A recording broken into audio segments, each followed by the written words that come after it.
하늘이 열리며 황홀한 중에 하늘이 열리며라는 제목을 가지고 오늘 계속해서 사도행전 나가려고 합니다. 고넬료가 그 베드로에게 보낸 세 사람이 이미 가이사랴를 출발해서 밤을 새워가면서 욥바를 향해 걸어가고 있었어요. 하지만 욥바에 있는 이 베드로는요, 그들이 자신을 찾아오고 있다는 사실을 베드로는 모르고 있었다는 겁니다. 고넬료는 하나님의 계시를 받고 하나님의 환상을 보고 베드로라는 존재를 알게 되었고, 그를 찾아서 데리고 와라라는 그 사인과 함께 알고 그 하인들 셋을 보냈지만, 반대로 이제 고넬료를 찾아가야 될 베드로의 입장에서는 고넬료라는 사람이 누구인지도 모르고, 그를 찾으러 그 세 사람이 고넬료의 부하들 그리고 하인들 경건한 세 사람이 찾아올 거라는 그 사실은 베드로는 알 수 없었다는 거예요. 게다가 더 심각한 사실은 뭐냐, 히브리파 유대인이었던 그 베드로는요, 그때까지도 여전히 이방인에 대한 복음 전파의 필요성을 전혀 깨닫지 못하고 있었던 상황이었어요. 물론 욥바의 그런 이제 상황 속에서 이방인들 또 다비다와 다양한 하나님의 은혜의 그 경험들을 통하여서 베드로는 알게 되었죠. 하지만 여전히 그의 마음과 정신과 그의 그 가치관에는 여전히도 이방인들을 향한 그리스도 예수의 그 구원, 하나님 그 구원의 경륜이 이방인에게까지 미친다는 그 사실을 완전하게 받아들이지 못했던 상황이에요.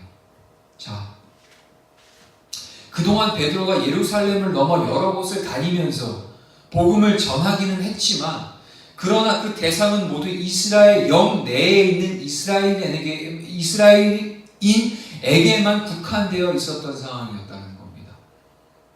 그런 상황에서 이 이방인인 고넬료가 보낸 그 사람들이 그를 찾아온다고 한들 베드로가 그 이방인의 청에 응해야 할 까닭이 없었다라는 거죠. 고넬료라는 사람도 몰랐을 뿐더러 그 세 사람이 찾아올 거라는 사실도 몰랐던 베드로, 그리고 베드로는 이방인에게 그 구원이 임하는 그런 주님의 말씀이 완전히 자기 것으로 되어 있지도 않은 상황에, 심지어는 그들이 찾아와서 그들이 베드로를 발견해서 우리 주인이 있는 고넬료에게 함께 갑시다. 가이사랴부터 욥바까지 그 사이의 거리가 무려 장작 50km나 되는 그 먼 거리를 함께 동행할 건지에 대해서 그 요청에 응해야 될 이유조차 없었던 상황이에요. 말하자면 진퇴양난의 상황이라는 거예요. 하나님께서 당신의 뜻을 이뤄가시기 위하여서 상황적으로 봤을 때는 고넬료에게 계시를 주셨고 나타나셔서 고넬료에게 베드로를 요청함과 동시에 데리고 오라라고 명령함과 동시에 모든 상황을 봤을 때는 현실적으로는 거의 이것들이 이루어질 수 없는 그런 상황에 불가능한 상황 속에서 우리는 이 사건들을 바라봐야 된다는 겁니다. 그때까지만 해도 당시 이 상황까지만 해도 베드로에게 예수 그리스도의 그 복음은요, 하나님의 선민인 이스라엘인만 누릴 수 있는 이스라엘인의 전유물일 따름이었어요. 그런데도 이방인이 고넬료가 욥바로 보낸 이 세 사람은요, 밤을 새워가며 베드로를 향해 나아가고 있었죠.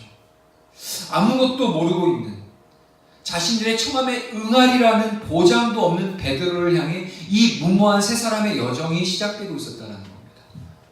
그렇다면 그들은 지금 헛수고를 하고 있음에 틀림없어 보인다는 겁니다. 사람의 눈으로, 현실의 눈으로, 상황의 눈으로 봤을 때 이들은 분명히 헛수고하고 있는 거나 마찬가지라는 거예요. 그러나 오늘의 본문 9절은 이렇게 시작되고 있다는 거죠. 9절로 다시 한번 읽어볼게요. 이튿날 그들이 길을 가다가 그 성에 가까이 갔을 그때에 베드로가 기도하려고 지붕에 올라가니 그 시각은 제6시더라. 바로 이튿날이었습니다. 다시 말해서 고넬료가 이 세 사람을 욥바로 보낸 그 다음 날이었다라는 거예요. 이것은 뭘 얘기하냐? 지난주에 잠깐 언급했지만 고넬료가 그들을 명령하는 그 전날의 저녁쯤이었죠. 채비를 가지고 그 세 사람은 그 전날 저녁쯤에 출발했을 거예요. 그리고 50km나 되는 먼 욥바라는 그 길을, 그 긴 여정을 바로 그 다음날 제6시쯤 됐을 때 베드로를 만나겠다는 것은 곧 이들은요, 잠자는 시간도 없었을 뿐더러 이 잠깐의 휴식이나 잠깐의 그 끼니를 때우기 위해서 먹는 그 최소한의 시간 외에는 이들은요 베드로를 찾기 위해서 그 머나먼 여정에 끊임없이 잠도 안 자고 밤새껏 길을 달려왔다는 사실을 보게 되죠. 날이 새도록 쉬지 않고 욥바를 향해 걸어간 그 세 사람이 이윽고 이 욥바성 가까이에 이르렀을 때가 바로 오늘 9절에 나오는 바로 그때, 이튿날, 이때라는 겁니다. 갑자기 베드로에게 기도하고픈 마음이 이때 생기게 된 거예요. 그때의 시각이요, 오늘 9절에 나타나는 시각이 유대의 시각으로 제6시라고 나와요. 요즘 우리 시간으로 얘기하면 플러스 6해서 계산을 했을 때 바로 오후 12시, 정오 12시라는 시간이 된다는 거죠. 당시에요, 경건한 유대인들은요 하루에 3번씩 기도하는 그런 관습이 있었어요. 우리가 잘 아는 시편 55편 17절에 의하면요 다윗의 기도 시각이 아침에 한 번, 그리고 오후 낮 12시에 한 번, 그리고 저녁이었던 것으로 시편 55편 17절에 나오고 있어요. 그러나 기도 시각은 절대적인 율법의 명령이 아니라 단지 종교적인 관습일 뿐이었습니다.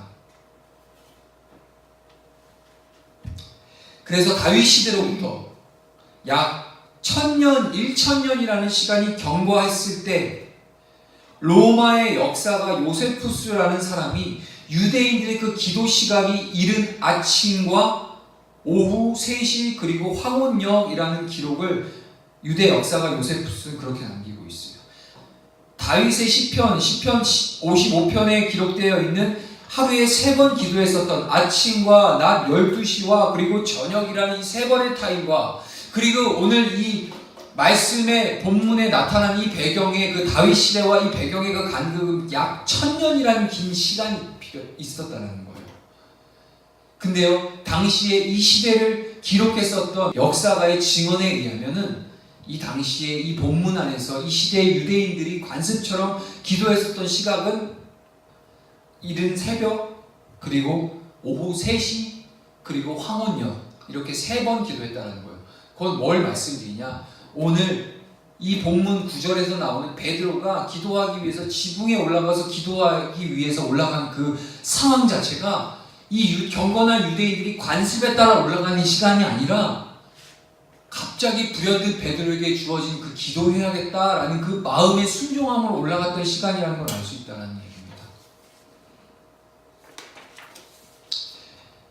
이 유대 전쟁사 그리고 유대 고대사라는 그 기록을 남겼던 이 방금 언급했던 요세푸스는요 본래 유대인 제사장의 아들이었어요. 2000년 전 유대인들의 신앙생활과 관습에 아주 정통한 사람이었다는 거예요. 그러므로 요세푸스 이 사람의 그 증언에 따르면 베드로가 본문 속에서 기도한 낮 12시는요 당시 유대인의 관습상 정규기도 시간이 아니었다는 사실을 나타내고 있다는 겁니다. 그런데도 바로 그 시각에 이 베드로에게 갑자기 기도하고픈 마음이 불일 듯이 이렇게 일어나게 되었던 거고요. 베드로는 지체 없이 기도하기 위하여 자신이 유숙하던 당시 그 부두장의 그 시몬의 집의 그 지붕, 즉 옥상으로 올라간 거예요.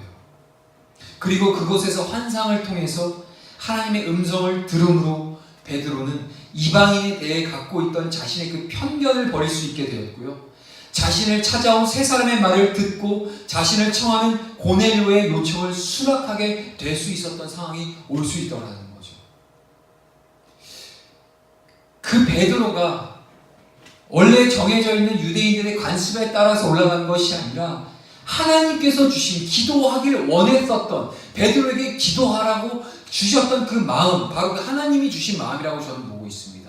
그 마음의 순종함으로써 그 옥상에 올라가 하나님의 뜻을 구하고 기도하는 그 구별된 시간을 가졌을 때 그 마음에 그리고 머리에 지식에 경험에 인해서 고착화되어 있는 그러한 견고한 진이 깨지게 되는 놀라운 은혜가 이 베드로가 기도하기로 순종하는 그 마음 가운데서부터 시작이 됐다는 겁니다.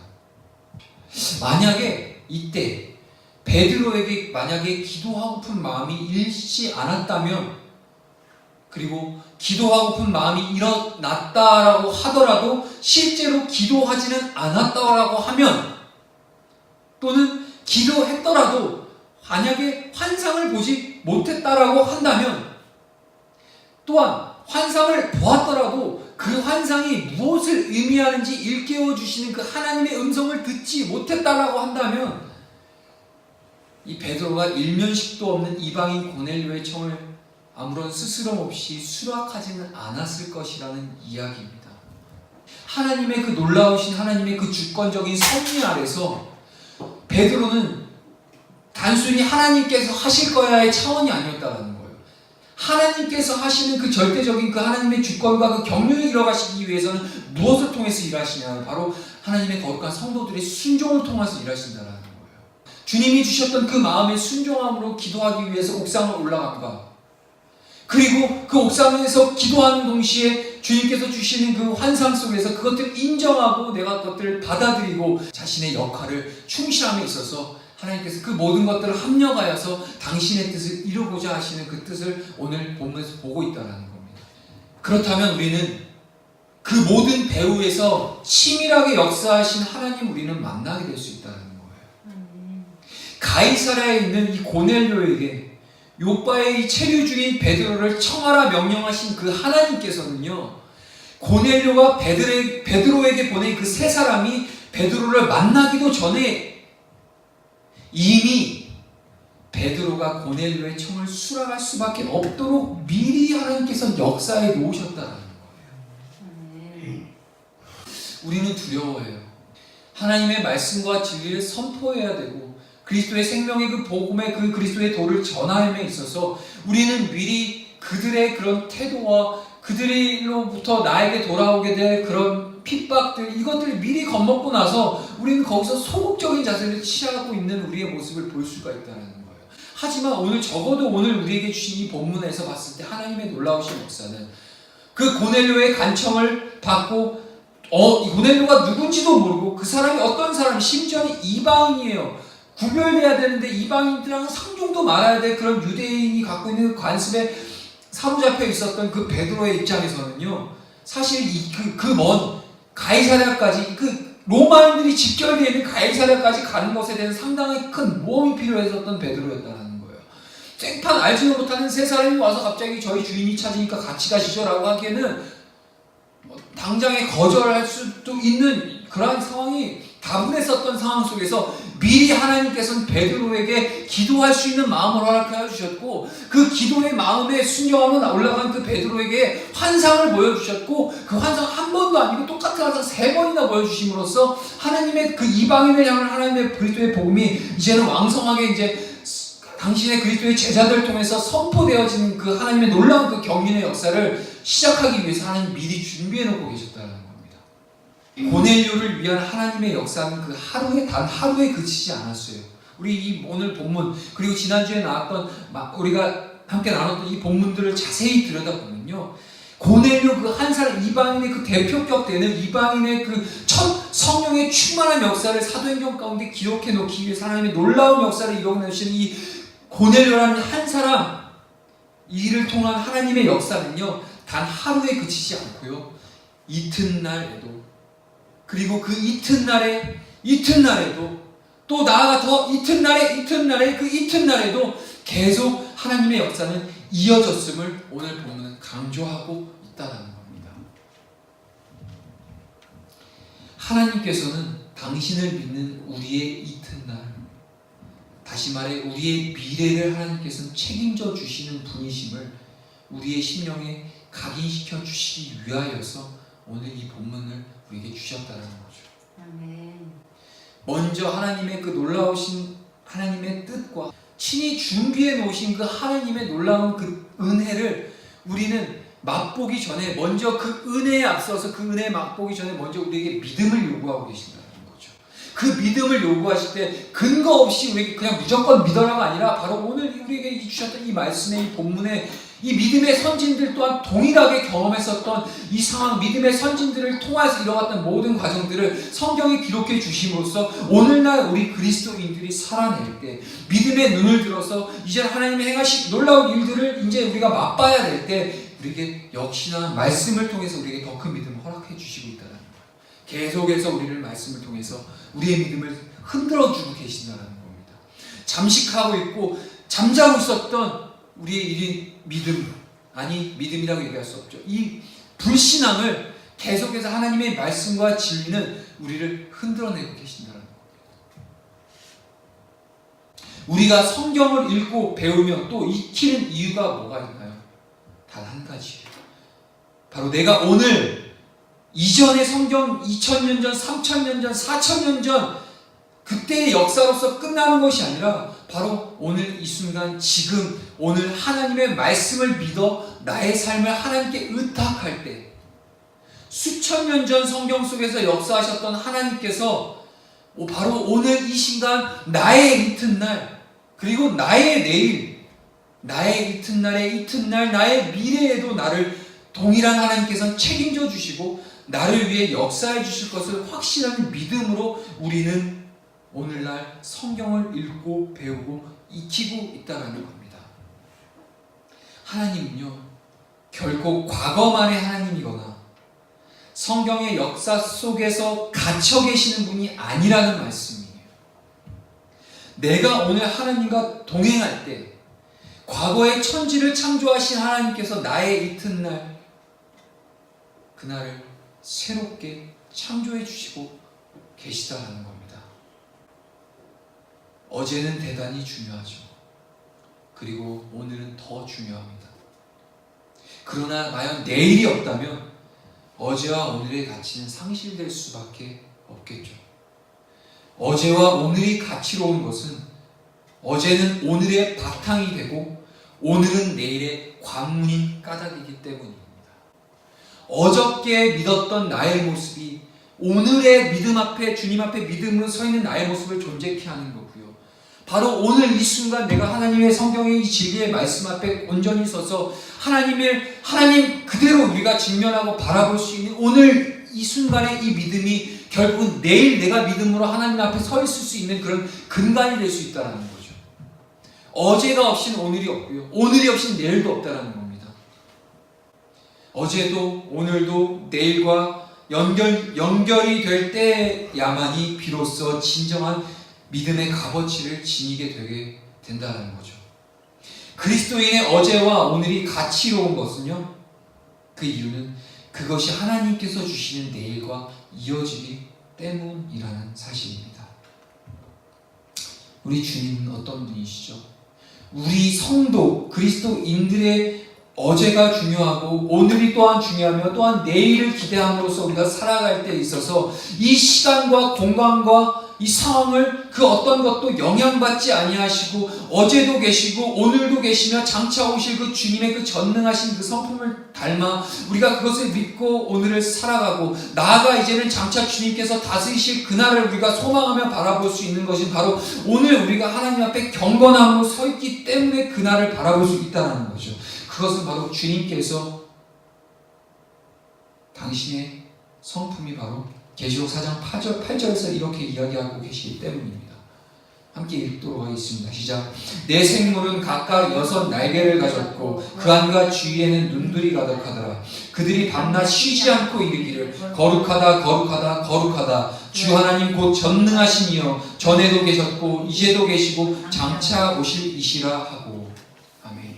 우리 주님 알파요 오메가요 처음과 나중이요 시작과 끝이 되시는 그 주님, 어제 우리를 구원의 은혜로 우리를 죽었었죠. 아니 죽은 자 시체와 같은 죽은 자를 우리를 어제 이전 날에 우리를 은혜로 말미암아 부활시키셔서 거듭나게 하셨고 그 거듭남으로 말미암아 오늘의 한날을 그리스도인의 성도된 삶을 살아가게 하심으로써 주님이 오실 길을 예비하고 준비케 하신 오늘의 삶을 우리에게 허락하셨으며 이제는 바로 장차 오실 그 그리스도의 완전하신 나라 하나님이 통치하시고 다스리실 그 나라 잃어버린 그 에덴을 새 에덴으로서 회복하심으로써 하나님의 영광 가운데 우리가 그 어떠한 고난과 환난과 고통 없이 하나님을 영원토록 찬송하는 거룩하다 거룩하다 거룩하다 찬송하는 그날 영원의 때 시간의 어떤 시간의 관념 공간의 개념 어떠한 그런 인간의 그런 시공간의 개념이 아니라 영원한 하나님의 나라 가운데 하나님을 찬송하는 그날을 위해서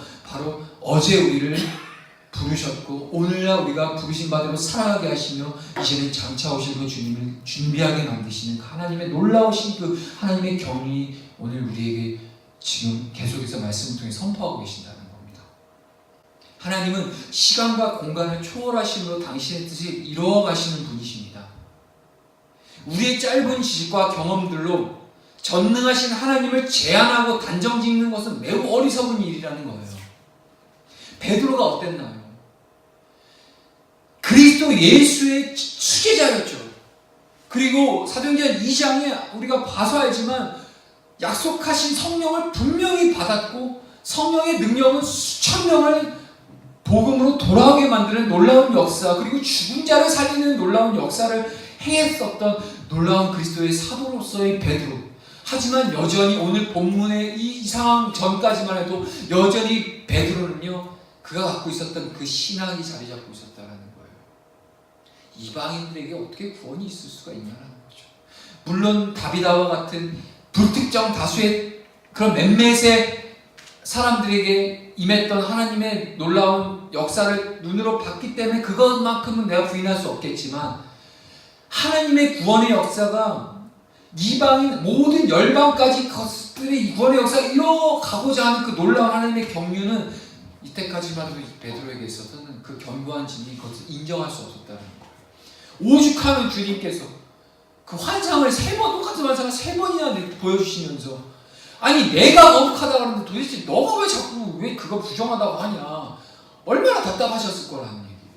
그만큼 베드로에게 완고하고 완악한 자신의 그 경험과 신학과 자신의 그런 이치와 이념과 이데올로기가 견고하게 붙들려 있어서 하나님의 그 경륜을 마치 요나한테 너 니느웨로 가서 저들에게 구원을 외쳐라, 저들을 구원하기를 원하시는 그 하나님의 그 명령이 요나에게 선포되었을 때 이를 갈았죠. 요나는 내가 왜 우리 철천지 원수 저 원수를 왜 구원하기 위해서, 전 도저히 하나님의 뜻을 이해할 수가 없어라고 하면서 다시스로 가는 배를 불순종 가운데 타서 하나님의 이루신 그 경륜을, 그 3일이라는 불순종으로 인해서 그 경륜과 하나님의 이루실 그때를 유보시천 아주 죄악 가운데 머물렀던 그 요나의 상황 속에서 우리 봤을 때 베드로도 어쩌면 이런 견고한 진 속에서 갇혀 있어서 하나님이 이루실 하나님의 그 구원 사역을 순간 제한하고 가로막고 있었던 모습을 볼 수 있었다는 거예요. 오늘 우리에게 적용해야 될 문제죠. 우리가 진리를 믿고 하나님의 말씀을 믿지만 그 말씀을 믿는 나를 믿고 있는 건 아닌가요? 말씀 앞에서 이것이 옳고 이것이 진리라고 내가 믿고 있지만 그 믿고 있는 자기 자신을 믿고 있는 건 아니라는 모습이냐고요. 이거 되게 우리는 유념해 봐야 될 겁니다. 세상에요, 어느 누구도 성경 말씀 66권 가지고 논리 정연하게 얘기하지 않는 사람이 없어요. 죄송하지만 다 나름대로 신학이 있고요, 다 나름대로 경험이 있고요, 다 자기 나름대로의 진리라고 있어요. 그게 참, 근데 문제는 그것들이 하나님 앞에 자신들을 비추어 보는 그 말씀의 그 잣대와 그 거울이 먼저는 자기 자신의 그 어떠한 모습, 자기 자신을 비추어 보지 못하고 자꾸 그 잣대가 그 상대방을 향한 정죄의 잣대로 자꾸 나가가니까 오늘 이 베드로의 완악한 모습이 결국 하나님께서 친히 환상을 통해서 견고한 이 진을 깨어 부술 수밖에 없었던 그 하나님의 은혜가 이 베드로, 어쩌면 이 베드로의 그 완악한 마음이 우리의 마음 가운데 동일하게 자리 잡고 있는지 돌아봐야 된다는 겁니다. 우리가 세상을 바라보는 렌즈가 바로 성경 말씀, 그 정말 순전한 그 말씀 그 자체가 세상을 바라보고 우리가 사람을 바라보고 이 시대를 바라봐야 될 기준이 되어야 된다는 거죠. 우리의 경험도 아니고요, 우리 지식도 아니고 우리의 논리도 우리의 이념도 아니라는 겁니다. 세상을 살아내야 하고 의를 따라 살아가야 할 우리가 생각하기에는 도무지 이해할 수 없는 불의함들이 온 땅을 덮고 있을지라도 하나님의 뜻은 반드시 성취되어야 됩니다. 하나님의 진리는 반드시 승리합니다.